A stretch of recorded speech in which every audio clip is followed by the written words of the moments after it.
2008, traffic collisions went down in our state while motorcycle collisions went up. Hello and thanks for joining us. I'm joined today by Officer Chris Knox. Yes. Let's start with speeding, because I mean I think that's something that everybody can relate to, and everybody from time to time has been caught doing it or seen somebody do it. And the difference between speeding and excessive speeding, because that's something that was interesting to me. Speeding would be going significantly over the speed limit. Okay, and what is significant? Is that might be 10 miles, or 15 20 miles per hour over the speed limit. Okay. And the thing is, if you're driving from Rancho PV to your dentist in Torrance and you're late, the difference between going the speed limit and speeding is probably over that distance 30 seconds or a minute. Okay. So if you're going to be late to the dentist, you're going to be late anyway. You're going to really be late. So you probably shouldn't speed because there's really no difference. So. Okay. And then excessive speeding, what does that entail? We have some people that I would call it extreme speeding. Okay. Or reckless driving. All right. I've been working for the city of RPV for the last 3.5 years. And during that time, I've arrested 14 men for speeding or reckless driving in the switchbacks. Okay. And 4 men for extreme speeding in other areas. So that'd be in the 80s, 90s, and over 100. Well, that's what I was going to ask you. We had one of our persons in the community we were talking to yesterday, and they said, at what point do you actually get arrested for speeding? And I said, well, I'll ask Officer Knox that. It's up to the officer's judgment. Okay. The fastest speed I got was 105 miles per hour on PV Drive West, right out here. And the speed limit there is? 45. Wow. So he went to jail for reckless driving. I also got a young man 3 years ago going 100 miles an hour southbound on Hawthorne, right out here, heading towards the Salvation Army. Wow. So he had his car impounded, and I took him down to the station and called his mom. And as a rule, is there a number that you can go 5 miles over the speed limit and it's not really considered speeding? Or, I mean, when does it really, for you as an officer, you say that's too much over the speed limit? It depends on the circumstances, Okay. but the law in California doesn't say that you have to go the speed limit. Okay. You need to travel at a speed that's reasonable and safe. Right. So it depends on all the circumstances, which might include weather, like fog or rain. Right.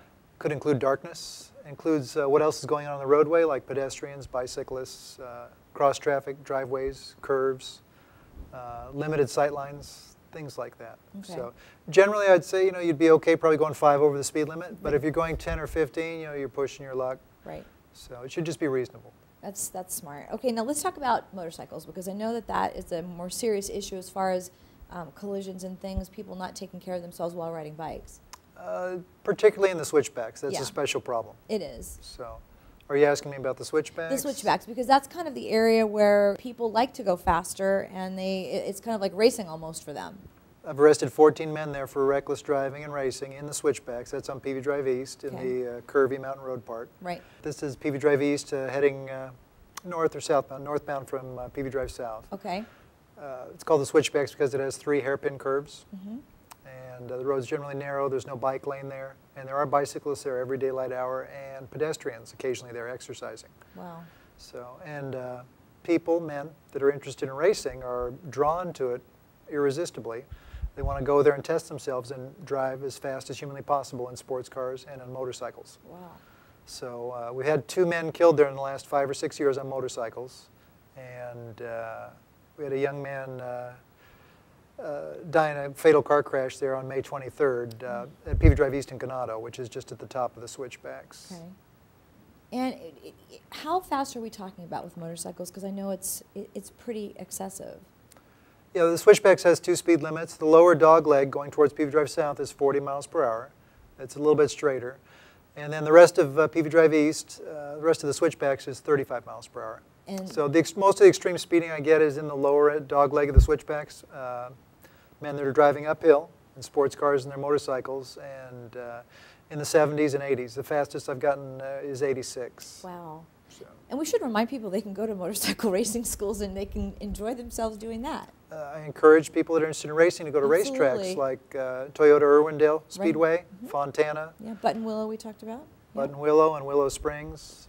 Yeah, lots of places to go. Okay, now let's switch over to bicyclists, because we do have to share the road with bicyclists.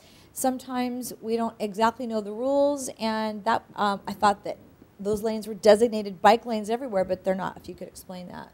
Sure. The theme for the Traffic Safety Commission this year is Share the Road. Right.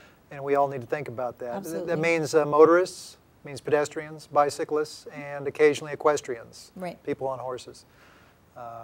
Some areas in our city, the city of RPV, Sure. we have designated bicycle lanes on Hawthorne Boulevard, Crest Road, Peavy Drive South, and that's where there's a solid white line on the edge of the road, and it's posted with signs, bike lane, no parking, and Okay. it'll also be painted on the street with a logo of a bicyclist. So if the bicyclist is there, they should be in that bicycle lane, unless they're doing one of three things, unless they're setting up a left turn, Right. unless they're passing, or if they're avoiding debris. Okay. Then they can move out of the bicycle lane and go around. Cars should not be in the bicycle lane. Okay. They should not park in the bicycle lane. They shouldn't park in the bicycle lane to take cell calls. Right. Right. Or any red spots or anywhere they shouldn't be. Right. We're going to get So- into that too. Yeah. Okay. Talking about the bicyclists, I know that we were talking about the groups of people on bicycles that veer out into the street, which is not legal. Is that right? Can you talk about that?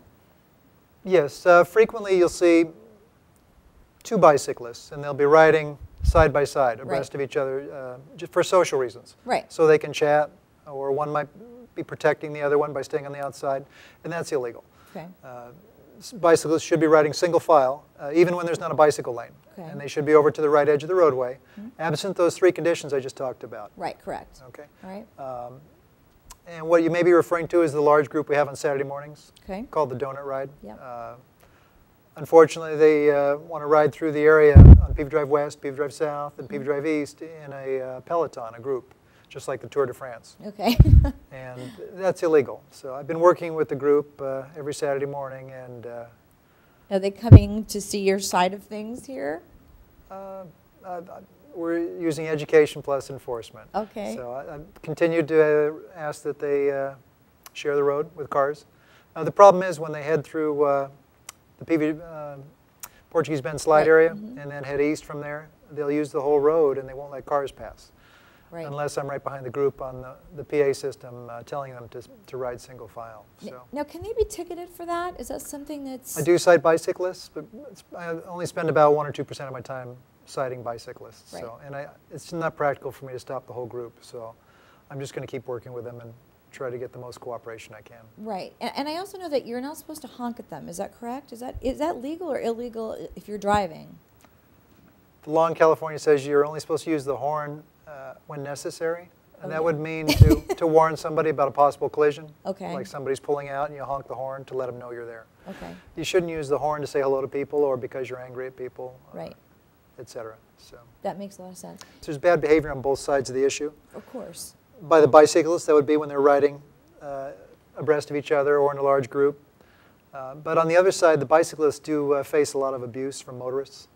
They get yelled at, honked at. They've been hit by car mirrors when a car zooms past them. I know a couple of bicyclists have been punched out. You're And, kidding. yeah, That's terrible. confrontations, yeah. So I'd like to see people avoid that and share the road. Yeah.